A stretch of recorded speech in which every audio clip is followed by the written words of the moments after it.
Bismillahirrahmanirrahim. Assalamualaikum warahmatullahi wabarakatuh. Semangat pagi. Ketemu lagi kali ini dengan Bu Elvi dengan materi kita mengenai dampak penjajahan bangsa Eropa. Seperti yang telah kita ketahui bahwa sebelumnya kita sudah bahas mengenai penjajahan bangsa Portugis, kemudian Spanyol, Inggris, dan Belanda. Nah, ternyata penjajahan ini membawa banyak akibat bagi bangsa Indonesia. Apa saja itu? Kita ikuti materi berikut ini. Nah, sebelumnya kita akan membahas mengenai tujuan dari pembelajaran kita, yaitu melalui studi literasi dan kegiatan pembelajaran dengan model problem-based learning. Nanti Ibu harapkan kalian mampu menyimpulkan dampak politik ekonomi pada masa penjajahan bangsa Eropa, sekaligus menganalisis dampak sosial budaya dan pendidikannya pada masa penjajahan bangsa Eropa bagi bangsa Indonesia ini, dan menalar semua dampak tersebut baik dalam bidang politik, ekonomi, sosial budaya, dan pendidikan, dan menyajikannya dalam bentuk artikel dengan kedisiplinan. Nah, kita mulai saja materi kali ini. Adapun dampak penjajahan bangsa Eropa pada bidang agama adalah pertama adanya agama Katolik. Agama Katolik ini dibawa oleh bangsa Portugis, tepatnya oleh Franciscus Xaverius yang lebih banyak menyebarkan di wilayah Indonesia Timur. Kemudian agama Protestan ini dibawa oleh bangsa Belanda yang banyak menyebarkan di wilayah Sulawesi, kemudian wilayah Tapanuli. Nah, kita lanjutkan pada bidang seni dan kebudayaan. Pertama yaitu pakaian ala barat. Apa yang dimaksud dengan pakaian ala barat di sini? Yaitu adanya pakaian dengan menggunakan setelan jas, kemudian celana. Beda sekali ya dengan bangsa Indonesia waktu itu. Nah, untuk perempuannya ada penggunaan rok gitu ya, kemeja, kemudian ada topi, dasi, itu merupakan pakaian ala barat. Kemudian adanya budaya kerja keras, disiplin, dan rasional. Ini tolak belakang sekali ya dengan mentalitas bangsa Indonesia yang bermentalkan irasional, kemudian bermalas-malasan, dan cenderung kurang disiplin. Berikutnya adalah pada bidang ideologi adanya paham individualisme. Individualisme ini paham yang mengajarkan kebebasan dan kesetaraan individu, sehingga akhirnya nanti muncul keinginan untuk merdeka. Nah, paham ini masuk seiring dengan adanya kebijakan politik itu terbuka. Kemudian adanya arsitektur barat. Arsitektur barat ini dapat kalian lihat pada bangunan-bangunan peninggalan Belanda yang sampai sekarang masih ada, seperti bangunan sekolah, kemudian gedung perkantoran, gitu ya, kemudian jembatan. Selanjutnya kita akan lihat pengaruhnya pada bidang pendidikan. Pada masa penjajahan Belanda, bidang pendidikan itu sekolah-sekolah itu terbagi tiga. Pertama, sekolah khusus untuk orang Belanda. Jadi sekolah itu dipisah antara untuk orang Belanda atau orang Eropa, kemudian itu level atas. Level tengahnya adalah sekolah untuk golongan timur asing, seperti sekolah untuk bangsa Tionghoa gitu ya. Dan yang terakhir paling bawah itu adalah sekolah khusus pribumi. Nah, dari level ini tentu berbeda kualitas pendidikannya. Yang paling tinggi tentu adalah sekolah-sekolah ala barat. Kemudian berkembangnya ilmu pengetahuan.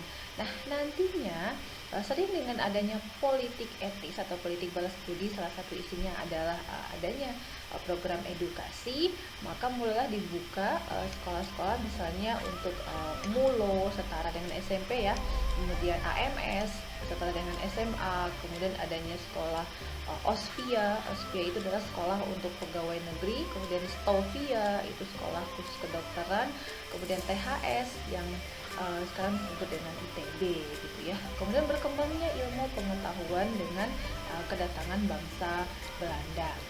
Nah, kita lihat pada bidang politik. Nah, pada bidang politik, struktur birokrasi kita berubah. Sebelumnya kita dengan sistem kerajaan, diubah oleh Belanda dengan adanya sistem prefektur, sistem pegawai gitu ya. Kemudian adanya paling tinggi itu raja, tapi di bawahnya ada menteri jajahan, gubernur jenderal, residen, asisten residen, kontrolir. Ini semua adalah pengaruh dari Belanda. Padahal sebelumnya pemerintahan kita adalah dalam bentuk kerajaan. Paham? Sampai di sini kita akan lanjutkan pada bidang hukum dan bidang ekonomi. Jadi apa saja pengaruh dari penjajahan Belanda. Pertama pada bidang hukum, sebelumnya bangsa Indonesia itu mengenal sistem peradilan adat. Nah, dengan masuknya penjajahan Belanda, sistem peradilan adat ini ditambah dengan sistem peradilan ala Belanda, misalnya dengan adanya pengadilan keliling, pendirian Mahkamah Agung, kemudian pada bidang pemerintahan adanya Dewan Volksraad atau Dewan Rakyat, kemudian pemerintahannya yang bersifat terpusat, kemudian mendirikan pengadilan negeri. Nah, ketika Indonesia merdeka, sistem pengadilan adat ditinggalkan dan kita mengadopsi sistem hukum Belanda. Nah, salah satu contohnya adanya kitab KUHP, kitab Undang-Undang Hukum Perdana dan Pidata.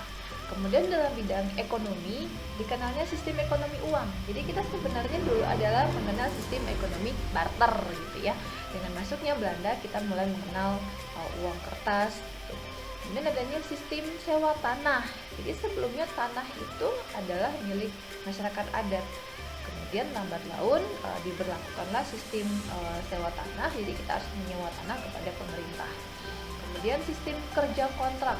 Kalau kalian sekarang pernah mendengar istilah pegawai outsourcing, nah itu sudah dimulai pada masa penjajahan Belanda. Kemudian kebijakan politik pintu terbuka. Jadi pada masa pemerintahan Gubernur Jenderal awalnya itu tidak ada perusahaan swasta. Kemudian dengan adanya kebijakan politik pintu terbuka, para pihak swasta bebas dan menanamkan investasinya di Indonesia, sehingga mulailah adanya perkebunan Belanda. Dan itu sampai sekarang masih banyak terjadi ya, kita besar-besaran terbuka terhadap investasi asing. Nah, berikutnya pada bidang sosial dan budaya. Nah, pada bidang sosial terjadinya urbanisasi, karena perpindahan masyarakat dari desa ke kota ya. Kemudian adanya kesadaran emansipasi.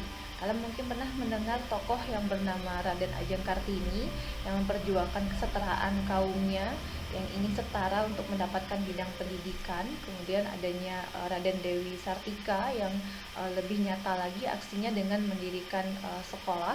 Kemudian bagaimana dengan pelapisan masyarakat pada masa penjajahan Belanda?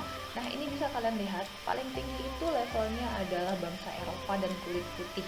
Kemudian level yang kedua, yang kelas middle atau kelas tengahnya adalah para masyarakat timur asing. Timur asing itu dari Tionghoa, Arab, kemudian India gitu ya. Kemudian yang paling bawah itu adalah golongan pribumi. Kalau sekarang kan berdasarkan pendapatan gitu ya, tapi kalau dulu adalah berdasarkan bangsa gitu ya. Kemudian bagaimana di bidang budaya? Di bidang budaya itu terjadinya westernisasi, gaya hidup ala barat gitu ya. Kemudian cara berpakaian ala barat, kemudian pola pikir yang bebas. Kemudian adanya sekolah dengan sistem pendidikan barat. Sebelumnya kita sudah ada sistem pendidikan, misalnya pendidikan ala pesantren gitu ya. Nah, ternyata pada masa penjajahan Belanda pun sudah terjadi pembatasan terhadap politik Islam. Nah, ini sekarang mulai terjadi lagi ya pembatasan terhadap Islam dalam perpolitikan gitu ya, dengan adanya organisasi-organisasi yang dilarang gitu ya, mulai adanya pembatasan terhadap umat Islam. Kemudian kita akan lihat bagaimana pengaruh negatif dari penjajahan kolonial Belanda. Yang jelas memang terjadinya penderitaan yang berkepanjangan ya, trauma yang luar biasa. 1 abad lebih kita dijajah oleh Belanda. Kalau dengan kedatangannya bisa lebih ya, dari abad ke-16. Kemudian adanya budaya yang suka party gitu ya, mabuk-mabukan gitu. Kemudian politik divide et impera. Nah, ini pecah belah lalu kuasai. Ini mulai sangat terjadi sekarang ini. Kita sesama anak bangsa dipecah belah, kemudian dikuasai oleh bangsa asing demi menguasai aset kekayaan alam kita. Kemudian hilangnya tradisi dan seni budaya bangsa Indonesia yang asli. Sampai sekarang banyak terjadi ya, anak muda lebih senangnya dengan budaya-budaya Eropa, budaya Jepang, budaya K-pop gitu. Nah, sayangnya bangsa asing justru lebih berminat dengan bangsa kita yang unik ini, dengan budaya-budaya misalnya seni batik gitu ya, seni tari gitu. Nah, banyak bangsa asing misalnya dari Eropa, dari Amerika yang mempelajari budaya asing kita. Sementara kita lebih senangnya dengan budaya luar gitu ya. Kemudian terkurasnya kekayaan alam. Nah, investasi yang besar-besaran membuat kekayaan alam kita semakin habis dan itu juga mengundang bencana. Salah satu yang paling ikonik itu mungkin itu kalau masih ingat dengan adanya perusahaan tambang Amerika di Freeport ya, itu 1 kilo dibor eh, tanah Indonesia untuk mendapatkan emas gitu ya. Nah, tetapi sayangnya bertolak belakang dengan kesejahteraan bangsa Indonesia, khususnya masyarakat Papua. Kemudian korban jiwa akibat peperangan, banyak yang meninggal.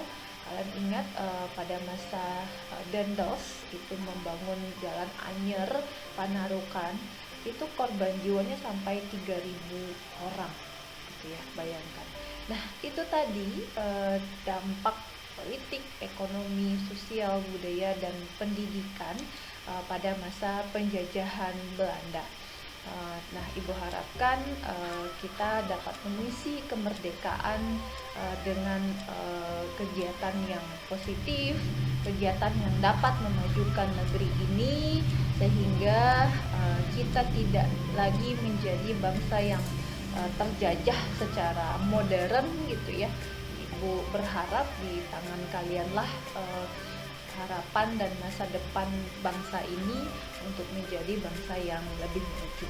Baik, itu saja pemaparan dari Ibu mengenai dampak politik, ekonomi, sosial, dan budaya pada masa kedatangan bangsa Eropa. Mudah-mudahan ada manfaatnya. Ibu sudahi dengan Assalamualaikum warahmatullahi wabarakatuh. Salam.